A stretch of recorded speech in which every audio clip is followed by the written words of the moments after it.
Buddy, so this is my presentation for the Full Clause and Credit Act.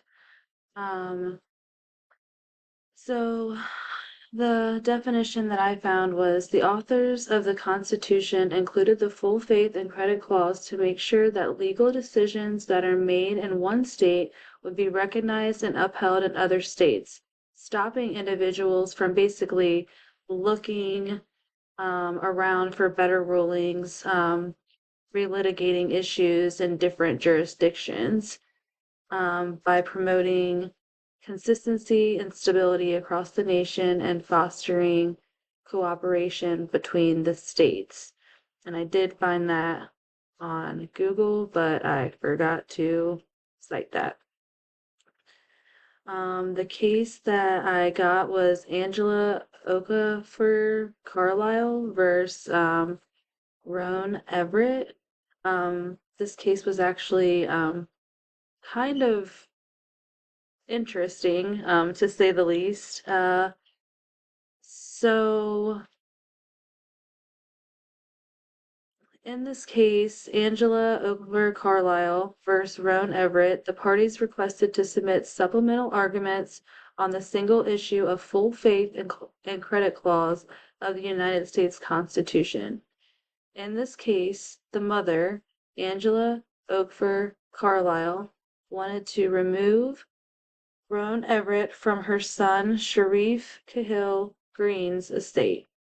She, Angela, being the mother, wanted to be the executor of the estate and not his wife Roan.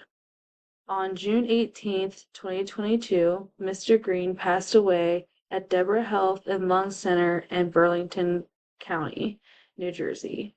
According to the Delaware Registration of Wills, that's ROW, took me a minute to figure that out, but got it.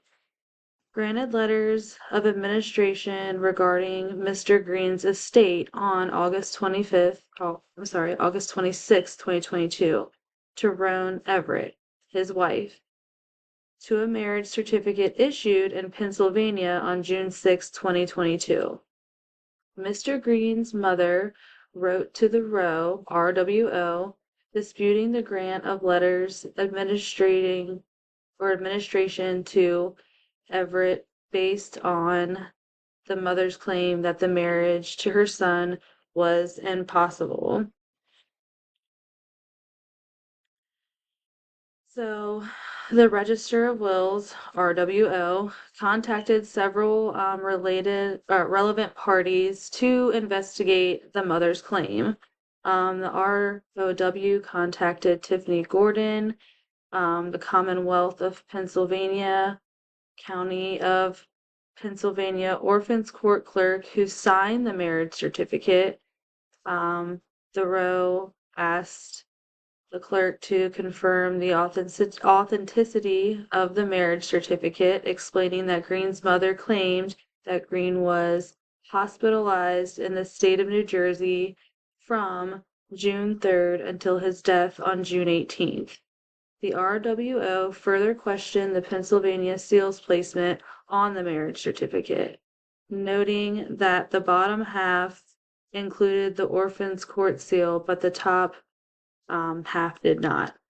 The following day, the RWO sent an additional letter to Gordon, confirming that the Philadelphia County office had the actual marriage certificate, not produced to the RWO on file with them.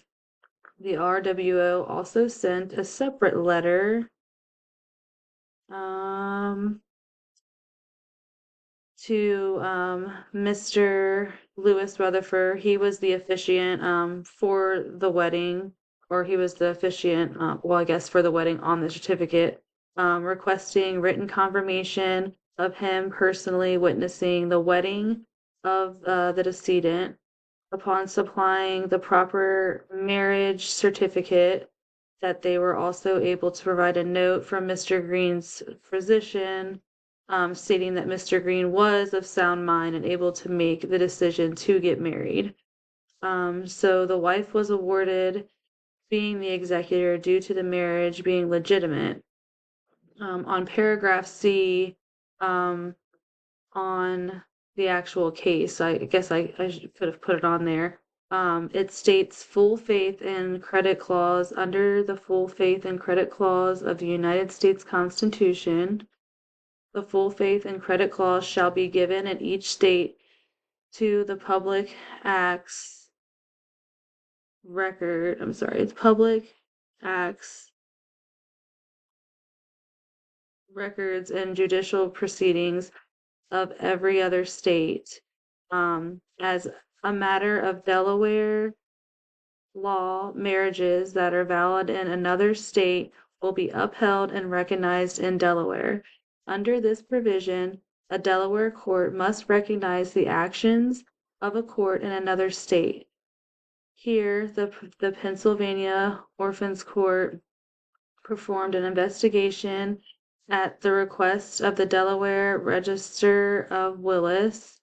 The Pennsylvania Orphans Court concluded that the proper protocols were followed on their end and the required documentation was provided by the parties to obtain a valid marriage certificate.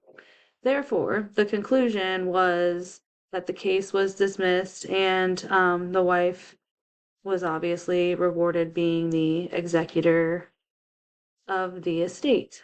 So, thank you so much. I hope I did a good job. These make me nervous, but have a good night.